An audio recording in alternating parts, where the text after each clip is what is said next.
they did. But it's biblical too, because if you go back, well, actually, when you look at the New Testament and the Old Testament, in between that one page is 400 years. Okay, from Malachi to Matthew is 400 years. And in that period, it's called the Maccabean period. Now, in that time, there's a Syrian king who basically came in and ended up desecrating the temple. He slaughtered a pig on the temple, and that's why Hanukkah is what it is, and so on and so forth. But he was attacking Maccabees. Yeah, he was attacking the Jews, and basically he would go into villages and he would see who was the main person in the village. And there's one village, the priest was the main leader. It was a small little village. And he called the priest out and he said, I want you to slaughter a pig on this. I want you to desecrate the altar. And because if you do it, everybody else will. And the king says, do this. And the priest refused to. Yeah. And in fact, he accused any Jew who tried this, he would personally kill the Jews. And then he ended up, it says he killed the soldiers of the king.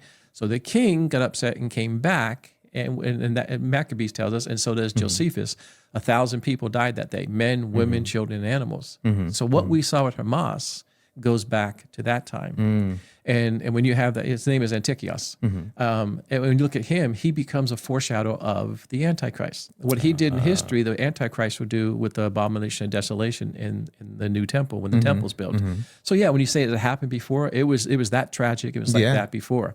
But what's interesting when you look at Israel, you either love Israel or hate Israel. There's no gray area there.